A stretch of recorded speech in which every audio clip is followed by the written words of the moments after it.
Hello, guys and gals, and this is part 9 of our reading of The Last Unicorn. In our last episode, Smindrick, Molly grew, and the unicorn went into Hagsgate, a town that was cursed by a witch. And Smindrick agreed to kill Prince Lear, because Prince Lear is supposedly the one to break the curse on the town, and the town kind of likes getting richer. But Smindrick says, well, it was just all a ruse in order to fleece the townspeople of their money. Again, this book is mainly about deception, in all forms. So, let's see. Oh, I thought I'd lost my bookmark there for a second. Also, this is The Last Unicorn by Peter Beagle. Now, here we are. Find the page. Here we go. We didn't quite make it to the end of the chapter. There's like 3 pages until we get to the next chapter. But anyways. But the magician shook his head. I think not. We will go on to the castle, since we're so near it now. The sooner there, the sooner back, eh? And he grinned. A crafty and conspiratorial grin. Haggard's castle is always dangerous, Dren warned, but it is never more dangerous than at night. They say that about Hagsgate too, Schmidrick replied. You mustn't believe everything you hear, Dren. He walked to the door of the inn, and Molly followed him. There he turned and beamed at the folk of Hagsgate, hunched in their finery. I would like to leave you with this last thought, he told them. The most professional curse ever snarled, or croaked, or thundered can have no effect on a pure heart. Good night. Okay, let's see. Outside, the night lay coiled in the street, cobra cold and scaled with stars.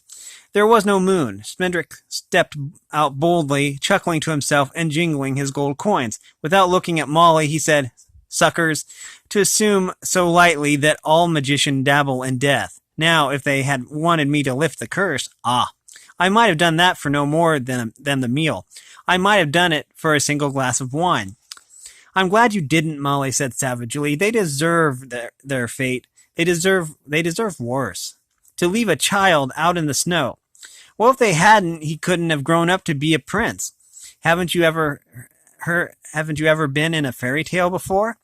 The magician's voice was kind and drunken, and his eyes were as bright as his new money. The hero has to make a prophecy come true, and the villain is the one who has to stop him. Though in another kind of story, it's more often the other way around, as a hero has to be in trouble from the moment of his birth, or he's not a real hero. It's a great relief to find out about Prince Lear. I've been waiting for this tale to turn up a leading man. The unicorn was there as a star is suddenly there, moving a little ways ahead of them. A sail in the dark, Molly said. If Lear is the hero, what is she? That's difficult. Haggard and Lear and Dren and you and I, we are in a fairy tale and must go where it goes. But she is real. She is real. Smindrick yawned and hiccuped and shivered all at once. We'd better hurry, he said. Perhaps we should have stayed the night, but old Dren makes me nervous. I'm sure I deceived him completely, but all the same. It seemed to Molly, dreaming and waking as she walked, that Hagsgate was stretching itself like a paw to hold the 3 of them back, curling around them and batting them gently back and forth, so that they trod in their own tracks over and over. In 100 years, they'd reach the last house and the end of the town in another 50. They had blundered through the damp fields and vineyards and the crouching orchards.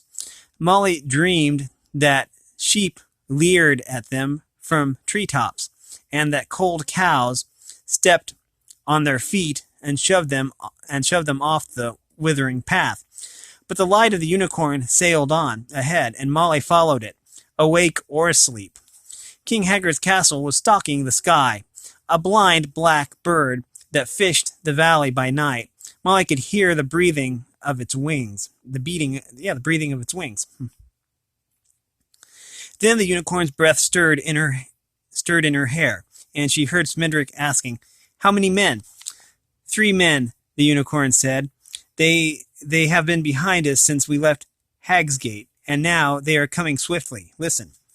Steps too soft for their quickness, voices too muffled to mean any good. The magician rubbed his eyes. Perhaps Dren has started to feel guilty about underpaying his prisoner.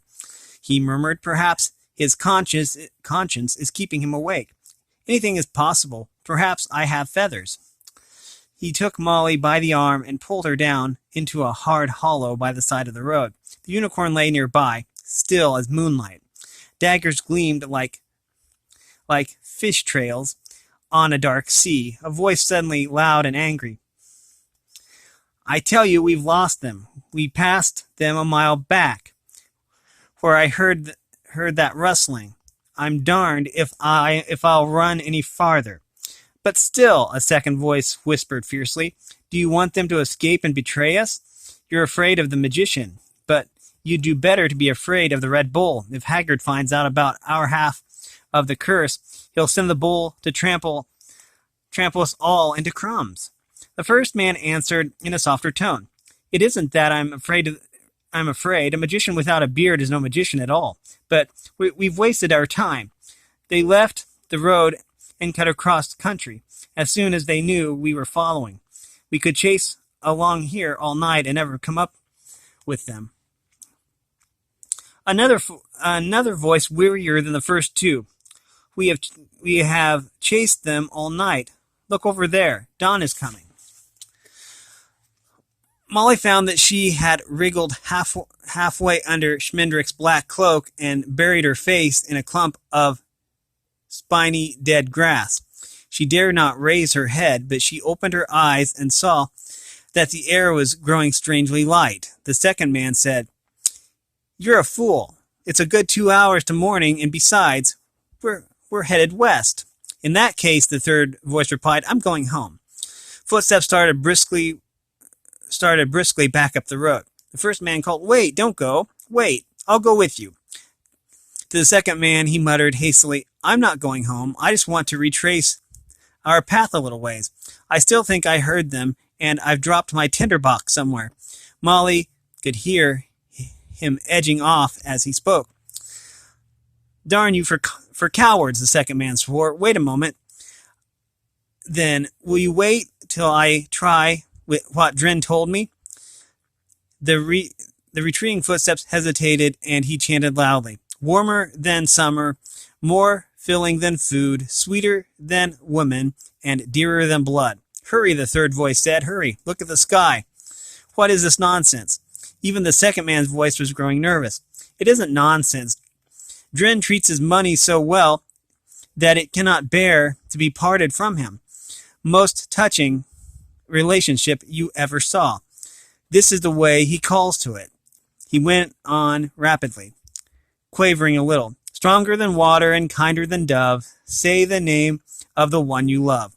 "Dren," rang the gold coins in Smindrick's purse. "Dren, Dren, Dren, Dren." Then everything happened. The ragged black cloak whipped against Molly's cheek as Smindrick rolled to his knees, groping desperately for the purse. It buzzed like a rattlesnake in his hand. He hurled it far into the brush, but the 3 men were running at them together, daggers as red as though they had already been struck. But beyond King Haggard's castle, a burning brightness was rising, breaking into the night like a great shoulder. The magician stood erect, menacing the attackers with demons, metamorphosis, paralyzing ailments, and secret judo holds. Molly picked up a rock. With an With an old, gay, terrible cry of ruin, the unicorn reared out of her hiding place. Her hooves came slashing down like a rain of razors. Her mane raged, and on her forehead she wore a plume of lightning. The three assassins dropped their daggers and hid their faces, and even Molly Grew and Schmendrick cowered before her. But the unicorn saw none of them. Mad, dancing, sea white, she bellowed her challenge again, and the brightness answered her with a bellow, like the sound of ice breaking up in the spring. Drin's men fled, stumbling and shrieking. Haggard's castle was on fire, tossing wildly in a sudden cold wind. Molly said aloud, "But it has to be the sea. It's supposed to be." She thought that she could see a window as far away as it was, and a gray face. Then the Red Bull came. We are to chapter 8.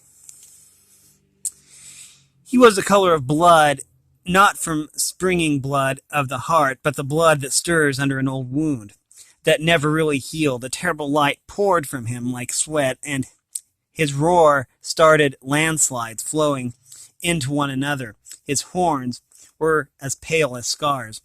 For one moment the unicorn faced him, frozen as a wave about to break.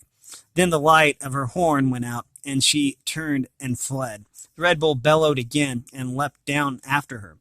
The unicorn had never been afraid of anything. She was immortal, but she could be killed by a harpy, by a dragon, or a chimera, by a stray arrow loosed at a squirrel. But dragons could only kill her. They could never make her forget what she was, or themselves forget that even dead she was still that even dead she would still be more beautiful than they. The Red Bull did not know her, and yet she could feel that it was herself he sought, and no white mare. Fear blew her dark. And no white mare. Fear blew her dark. Then, and she ran away, while the bull's raging ignorance filled the sky and spilled over into the valley. The trees lunged at her, and she veered wildly among them. She who slipped so softly through eternity without bumping into anything. Behind her, they were breaking like glass in the rush of the Red Bull. He roared once again, and a great branch clubbed her on the shoulder so hard that she staggered and fell. She was up immediately, but now roots humped under her feet as she ran, and others burrowed as busily as moles to cut along the path. Vines struck at her like strangling snakes. Creepers wove webs between trees. Dead boughs crashed all around her. She fell a second time. The bull's hooves on the earth boomed through her bones, and she cried out.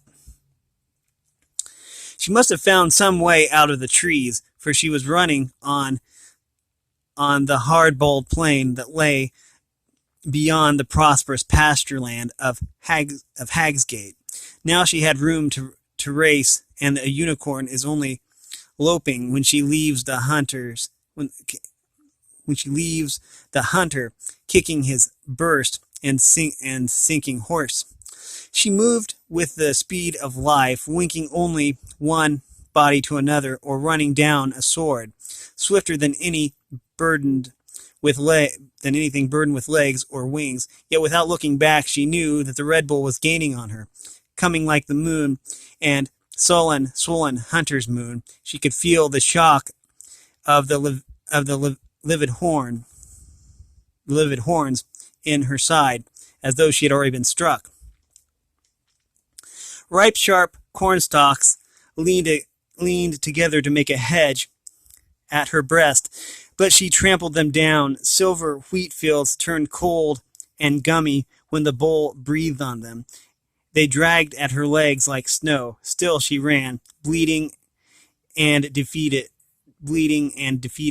hearing the butterflies' icy chiming.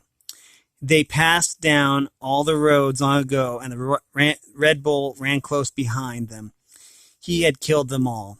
Suddenly the bull was facing her, as though he had been lifted like a chess piece, swooping through the air and set down again to bar her way.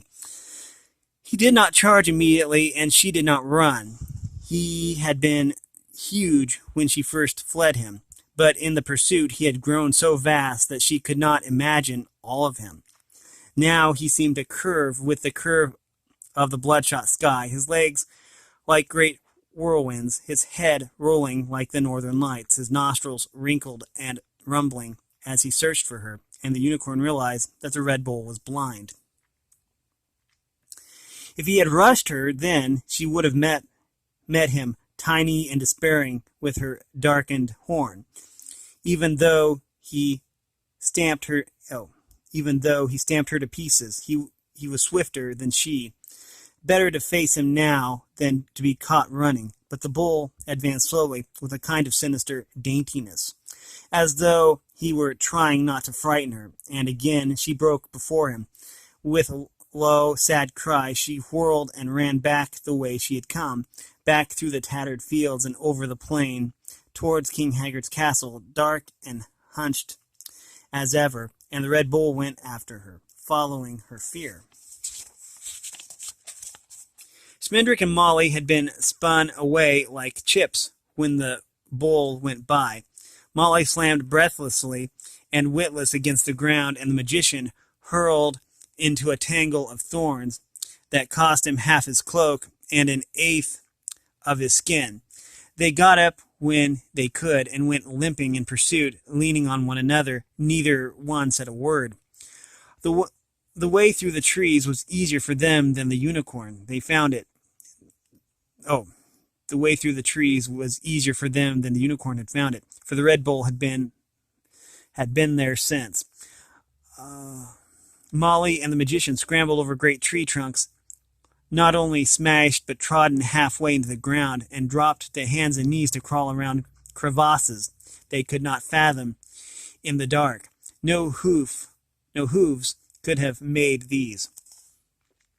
Molly thought dazedly the earth had torn itself, shrinking from the burden of the bull. She thought of the unicorn, and her heart paled.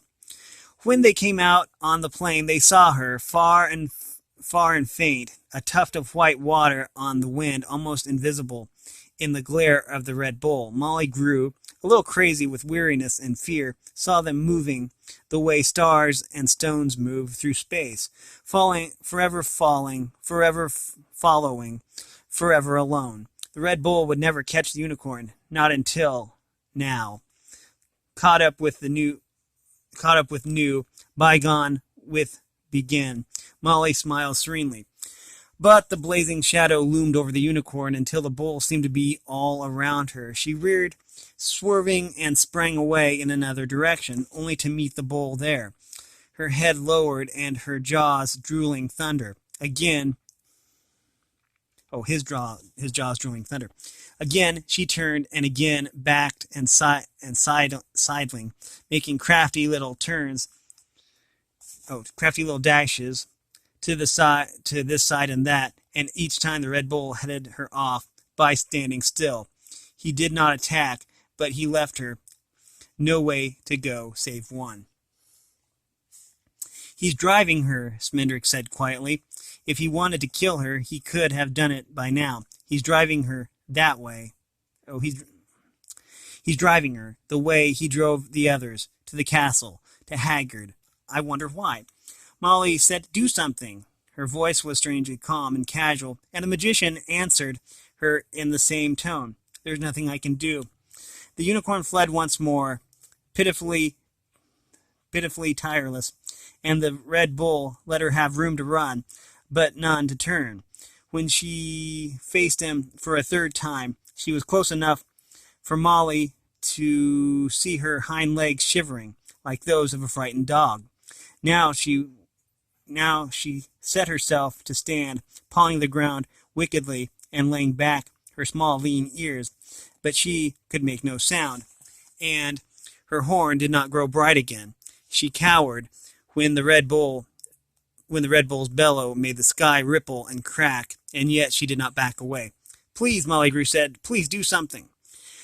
Smendrick turned on her, and his face was wild with helplessness. "What can I do? What can I do with my magic? Hat tricks? Penny tricks? Or the one where I scramble stones and make an omelet? Would that entertain the Red Bull, do you think? Or shall I try the trick with the singing oranges? I'll try whatever you suggest, for I would certainly be happy to be of some practical use." Molly did not answer him. The bull came on, and the unicorn crouched lower and lower until she seemed about to snap in two. Smendrick said, "I know what to do if I could. I'd change her into some other creature, some beast too humble for the bull to be concerned with, but only a great magician, a wizard like Nikos, who was my teacher, would have that kind of power to transform a unicorn. Anyone who could do that could juggle the seasons and shuffle years like playing cards. And I have no more power than you have. Less, for you can touch her and I cannot." Then he said suddenly, "Look, it is over." The unicorn was standing very still before the Red Bull, her head down, and her whiteness dabbled with soapy gray. She looked gaunt and small, and even Molly, who loved her, could not keep from seeing that a unicorn is an absurd animal when the shining has gone out of her. Tail like a lion's tail, deer legs, goat feet, the mane cold and fine as foam over my hand, the charred horn, the eyes, oh the eyes. Molly took a hold of Smendrick's arm and dug her nails into it as hard as she could. "You have magic," she said. She heard her own voice, as deep and clear as a sibyll's. "Maybe you can't find it, but it's there. You called up Robin Hood, and there is no Robin Hood, but he came, and he was real, and that is magic. You have all the power you need if you dare to look for it." Smendrick regarded her in silence, staring as hard as through his green eyes, as though his green eyes were beginning to search for his magic in Molly Grew's eyes. The bull stepped lightly towards the unicorn, no longer pursuing but commanding her with the weight of his presence, and she moved ahead of him, docile, obedient. He followed like a sheepdog, guiding her in the direction of King Haggard's jagged tower and the sea. "Oh, please," Molly's voice was crumbling now. "Please. It's not fair. It can't be happening. He'll drive her to Haggard, and no one will ever see her again. No one. Please. You're a magician. You won't let him." Her fingers struck even deeper into Smendrick's arm. "Do something," she wept. Don't let him do something. Don't let him do something. Okay. Smendrick was prying futilely at her clenching fingers. "I'm not going to do a darn thing," he said through his teeth, "until you let go of my arm." "Oh," Molly said, "I'm sorry." "You can cut off the circulation like that, you know," said the magician severely. He rubbed his arm and took a few steps forward into the path of the Red Bull. There he stood with his arms folded and his head high, though it dropped now and then because he was very tired. "Maybe this time," Molly heard him mutter, "maybe this time Nikos said." What was it that Nikos said? I don't remember. It has been so long. There was an odd old sorrow in his voice that Molly had never heard before. The gaiety leaped up like a flame, and he said, "Well, who knows, who knows? If this is not the time, perhaps I can make it so. There's this much of comfort, friend Smendrick. For once, I don't see how you could possibly make things any worse than they already are." And he laughed softly. The Red Bull, being blind, took no notice of the tall figure in the road until he was almost up on it, and he halted, sniffing the air, storm stirring in his throat, but a certain confusion showing in the swing of his great head. The unicorn stopped where he stopped, and Smendrick's breath broke to see her so tractable. "Run," he called to her. "Run now." But she never looked at him. or back at the bull, or at anything but the ground. At the sound of Smindrick's voice, the bull's rumble grew louder and more menacing. He seemed eager to be out of the valley with the unicorn, and the magician thought he knew why. Beyond the towering brightness of the red bull, he could see 2 or 3 shallow stars and a cautious hint of a warmer light. Dawn was near. He doesn't care for daylight, Smindrick said to himself. That's worth knowing. Once more he shouted to the unicorn to fly, but his only answer came in the form of a roar like a drum roll. The unicorn bolted forward, and Smindrick had to spring out of the way, or she would have run him down. Close behind her came the bull, driving her swiftly now, as the wind drives the thin, torn mist. The power of her passage picked Smindrick up and dropped him elsewhere, tumbling and rolling to keep from being trampled, his eyes jarred blind and his head full of flames. He thought he heard Molly Grew scream. Scrabbling to one knee, he saw that the Red Bull had herded the unicorn almost to the beginning of the trees. If she would only try one more time to escape, but she was the bull's and not her own. The magician had one glimpse of her, pale and lost between the pale horns, before the wild red shoulders sprang across his sight. Then, swaying and sick and beaten, he closed his eyes and let his hopelessness march through him until something woke somewhere that wakened. It says here, then swaying sick and beaten, he closed his eyes and let his hopelessness march through him until something woke somewhere that had wakened in him once before. He cried aloud for fear and joy. What words the magician spoke this second time he never knew, surely. They left him like eagles, and he let them go. And when the last one was away, the emptiness rushed back with a thunderclap that threw him on his face. It happened so as quickly as that. This time he knew before he picked himself up that the power had been and gone. Ahead, the Red Bull was standing still, nosing at something on the ground. Smindrick could not see the unicorn. He went forward as fast as he could, but it was Molly who first drew near enough to see what the bull was sniffing. She put her finger in her mouth like a child. And we will leave it at that. Wait. I'm going to put a bookmark in here. We are going to leave it on that cliffhanger because we are almost out of time. We've been reading from, this was the 9th episode of our reading of The Last Unicorn by Peter Beagle. And, so yeah. If you like this content, make sure you like and subscribe and ring the bell so you know when I upload. And if you want to support me in any way, all the information is in the description below. As always, thanks for watching, everyone, and have a great day.